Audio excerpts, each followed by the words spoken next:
For today's video, we're going to take a look at the new home base status report. And with this one, we got a bunch of really good quality of life updates as well as some new content. But first, we're going to start off with everything we're going to get this week.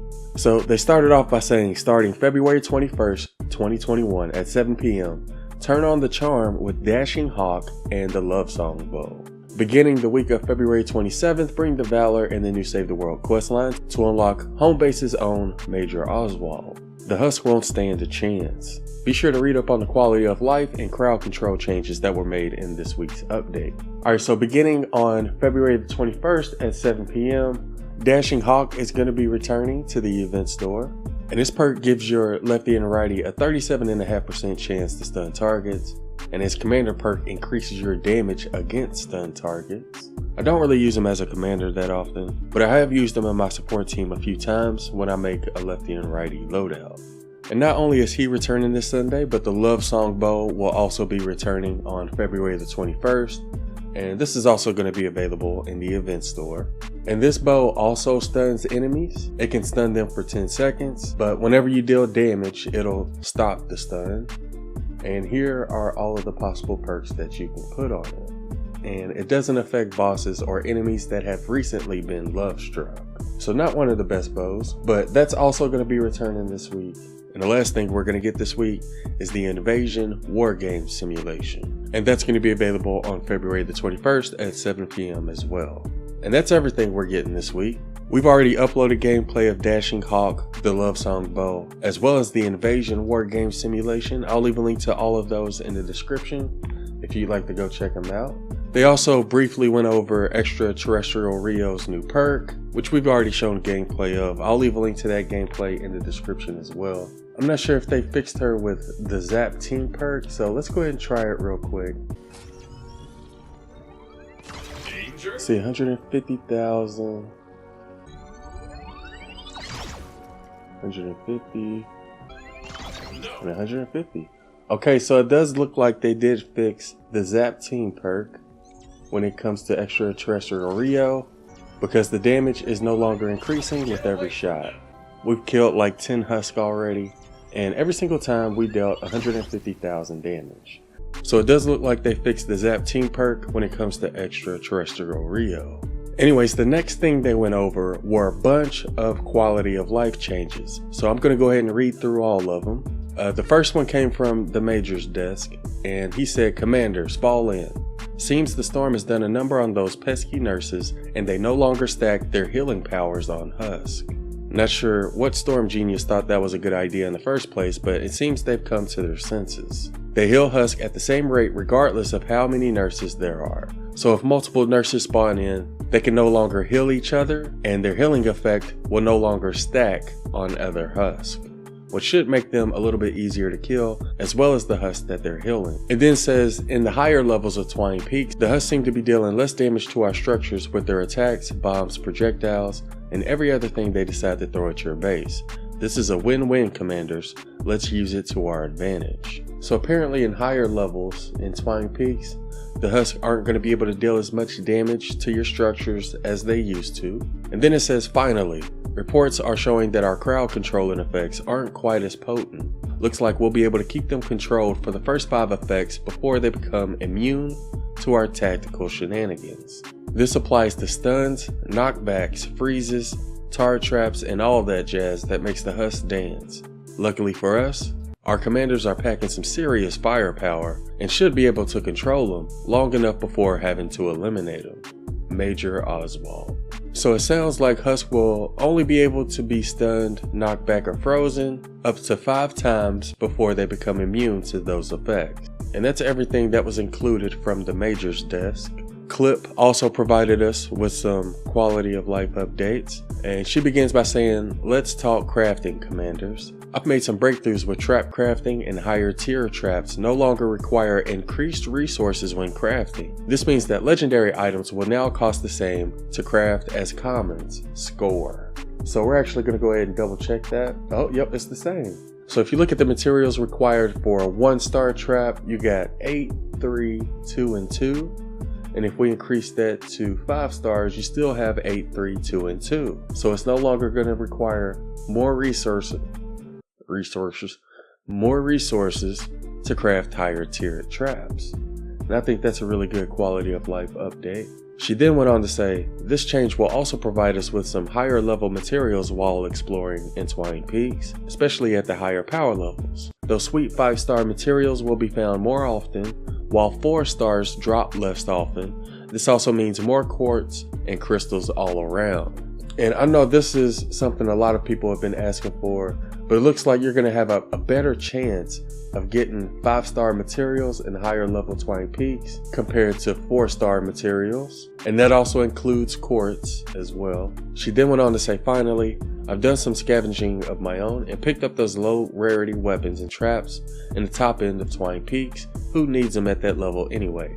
Less commons means more rares. So it looks like they've taken away the low rarity weapons and traps that you can earn as rewards from high level missions in Twine Peaks. And the last thing Clip said was common weapon and trap drops will be phased out in early Canny Valley, uncommon in early Twine, and rare in mid Twine. As they are phased out, the rate of higher rarity weapons and trap drops will increase.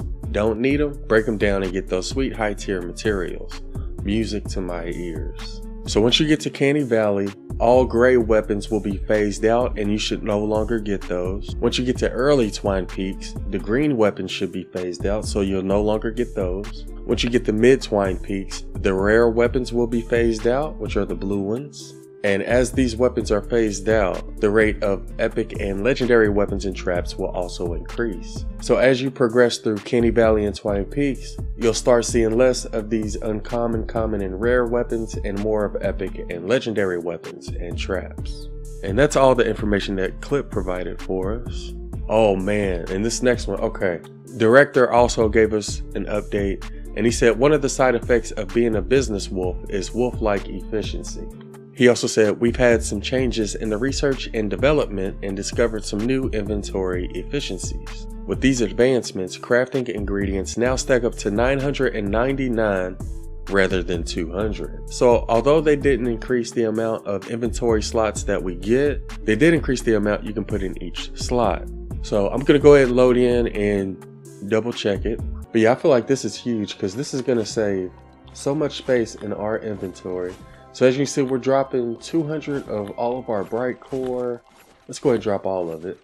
And now we're going to try to pick it up and see if it all goes in one slot. Oh, yep, it did. I think what I would recommend doing is just load into a private lobby and drop all your materials and then try to pick them up. That way you should be able to get a lot more space within your inventory.